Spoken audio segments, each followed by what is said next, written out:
קבוצת אנשים רוצים לאכול אצלו בבית, הם יכולים להתארח אצלו. אומר להם בשמחה, למה לא? אני מזמין אתכם. יושבים, אוכלים ארוחת בוקר, הוא יושב איתם ביחד, והוא נראה בן אדם רגוע, שלב, מתון.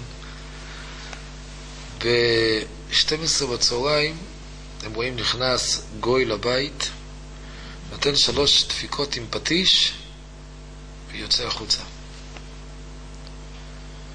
שואלים אותו, מה זה? הוא אומר להם, זה שליח מאת הפריץ להודיע לי שעד השקיעה אני צריך להביא לו 10,000 רובל דמי חקירה של בית המרזח שברשותי. יש לך את הכסף? הם שואלים אותו. הוא אומר להם, לא. חצי מהכסף יש לך? לא. רבע יש לך? לא. מה אתה חושב לעשות? האם אתה צריך לתת את הכסף? אתה נראה כל כך רגוע, שלב, יושב איתנו, אוכל, הכל. מה זאת אומרת? השם יעזור. מגיע 3 בצהריים, נכנס עוד הפעם הגוי עם פטיש, נתן 3 דפיקות על השולחן, יוצא החוצה. שואלים את הידיד, תגיד מה זה? מה זה התראה השנייה, שעד השקיעה שהיא ב6 אני צריך להביא את הכסף. ואתה בטח אתה נראה כל כך רגוע, בטח לא השגת את הכסף. לא, בטח חלק מהכסף השגת. לא, שום דבר. אז מה יהיה? אני לא מבין מה, אתם לא שואלים אותי כמו אותה שאלה. אמרתי לכם, יש לי אבא בשמיים, אני הבן שלו. והוא יעזוב. איך? על פי טבע.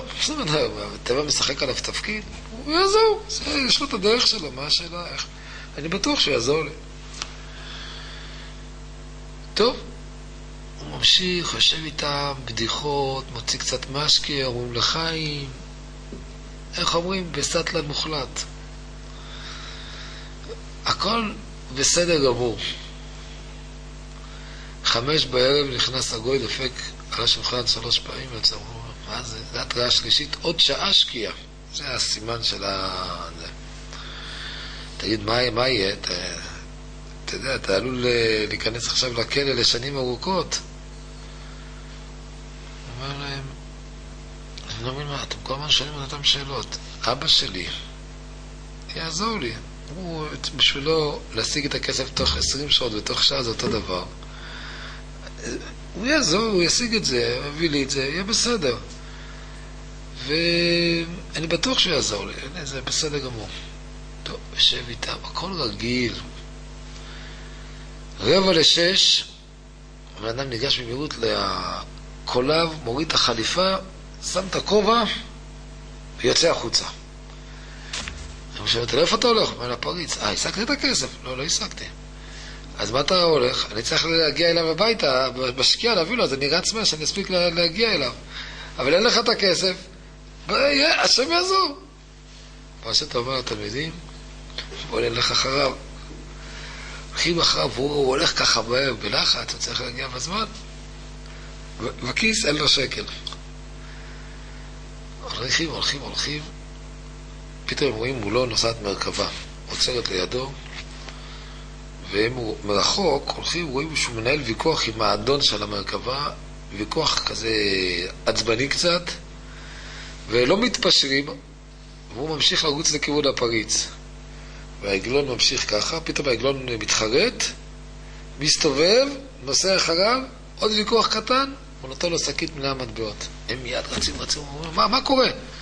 אומר להם, תשמעו, עוד 1.5 שקיעה, חכו בחוץ, אני לא רוצה להפסיד את הפריץ. הוא נכנס לפריץ, הוא חוזר החוצה אחרי 10 דקות, אתם רואים, סתם דאגתם, לא יודע מה אתם זה. מה לכם הבעיה הזו? הוא פגש אותי, בן אדם, לא מכיר אותו. הוא אומר לי שהוא רוצה לקלוט ממני את כל הוודקה של שנה הבאה. אמרתי לו, אדוני, אין בעיה, 10,000 רובל תביא, אנחנו מסדרים את העסקה עכשיו. 10,000 רובל, אתה לא נורמלי. 8,000 רובל תיקח לסגור. אדוני, לא אגורה אחת פחות. 10,000 רובל, זה מה שאני צריך להביא לפריץ עכשיו. הוא אומר לו, תביא לו 8,000, זה יהיה בסדר. אדוני, אני הבטחתי לו 10,000 עד השקיעה, אני אביא לו 10,000 עד השקיעה. אתה רוצה תביא? לא. אז ראיתי שאני מבזבז את הזמן עליו, ועוד רגע כבר יש שקיעה. אז עזבתי אותו, רצתי. הוא פתאום התחרט ורץ אחריי. עכשיו, ככל שגדלה יותר מידת הביטחון, כך הכלי שאתה צריך לעשות קטן יותר. והצדיקים הגדולים באמת לא צריכים לעשות שום כלי. כמו שכתוב אצל יוסף הצדיק, שיוסף הצדיק שישב בכלא, הוא ביקש משר המשקים שיזכיר אותו לפני פרעה. כתוב שהוא נענש וישב בכלא עוד 2 בגלל זה. אז כל המפרשים שואלים, הרי הוא עשה כלי בדרך הטבע. אז מה החיסרון בזה שהוא עשה כלי בדרך הטבע? צריך הרי לעשות כלי. נכון, ברכת השם איתה עשיר, אבל צריך לעשות כלי בדרך הטבע. יוסף היה בדרגת ביטחון כזאת, שגם כלי קטן כבר היה חיסרון לגביו. ושוב, ככל שמשתדרגת הדרגת הביטחון, משתדרג הנס. דרגה עוד יותר גבוהה בביטחון, משתדרג עוד יותר הנס. תשמעו עוד סיפור קטן, שקשור ולא קשור לסיפור הזה.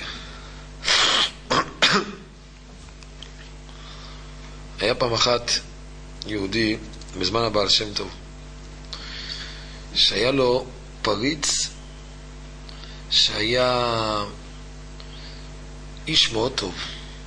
כל שנה כשהוא היה צריך לשלם את הכסף לפריץ בסוף השנה, היה בא לפריץ, היה אומר, תשמע אדוני הפריץ, מה זה לחוץ כספית, תתחשב איתי, אני לא יכול אחרת. פה, שמה, כמה מילים יפות לפריץ, הפריץ אומר, אתה יודע מה, עזוב, ויתרתי לך השנה, שנה הבאה תביא את הכסף בזמן. שנה הבאה אותו סיפור בדיוק. מגיע, אומר, אדוני הפריץ, תשמע, מה זה אני לחוץ, לא הלך לי, לא פה, לא שם, זה. הפריץ אומר, אתה יודע מה, אתה לחוץ, ופה ושם, שנה הבאה תשלם. כך 20 שנה הוא לא שילם אף פעם על הבית מרזח. כעבור 20 שנה פריץ מת, הגיע פריץ אחיין שלו, צעיר, נמרץ, בן אדם עובר על כל הדפי החשבונות, רואה, אין קבלות, אין רישומים שנכנס כסף מהבית מרזח. קורא ליהודים, אומר, תגיד, איך יכול להיות? איפה קבלות, רישומים? מה קורה פה? אני לא יודע, אני חדש פה. בוא נשמע, אני אגיד לך את האמת, דוד שלך, מה זה הבן אדם זר? חבל על הזמן. כל שנה, בסוף השנה הייתי בא אליו, הייתי אומר, תשמע, אני 10,000 רובל, לא מסתדר, לא פה, לא שם, אומר לי, אתה יודע, לי לא לחוץ הכסף ואתה לחוץ, שנה הבאה. אף פעם לא נתתי. אמרתי, אתה משוגע, אתה פה עם בית מרזח, מרוויח כסף, אתה לא משלם שום דבר. יש לך פה 3 חודשים להביא 200,000 רובל, רטרואקטיבית של 10,000 רובל ל-20 שנה. לא, אתה נכנס לכלא, זה הכל. קיצור, לא יודע מה לעשות, נפל עליו כרם ביום בהיר הצעיר הזה עם השיגונות שלו, חוזר הביתה בדיכאון, אשתו אומרת לו, מה אתה בדיכאון כל כך? אז הוא אומר לה, תשמעי, אני אגיד לך את האמת, אנחנו הולכים לבלות בכלא כל החיים. סיפר את כל הסיפורים, אומרת לו, מה אתה מדבר? יש צדיק, הבעל שם טוב, הולך לצדיק, תתן לך ברכה, הכל יסתדר. תעזבי אותי צדיקים, תעזבי אותי בלגנים, זה לא בשבילי, זה לא יותר. קיצי, אשתו מתחננת, שיסע על הצדיק, הוא לא יודע מה לעשות. ובסופו של דבר,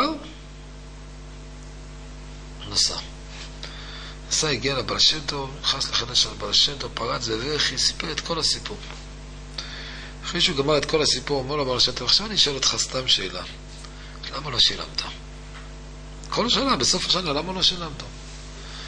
אז הוא אומר לבעל שם טוב, תראה, כבוד הצדיק, לא שלא היה לי כסף, היה לי כסף. אבל הנה ראיתי ילדים עניים מסתובבים, אין מי שילמד אותם תורה. הבאתי מלמד, אמרתי לשבת בבית הכנסת כל היום, כל ילד שאין לו מי שילמד אותו תורה, כי להורים אין כסף לשלוח למלמד, שב, קראו למלמד, היה לו שם רבי משה קראו לו, אמר לו שב, אתה תלמד ילדים מהרחוב תורה. זהו. עבר עוד שנה, ראיתי, יש עוד עזובה, המקווה שבור. היה עוד יהודי, קראו לו רבי משה אחר. מה איתו? אמרתי לו, קח כסף, קבלן,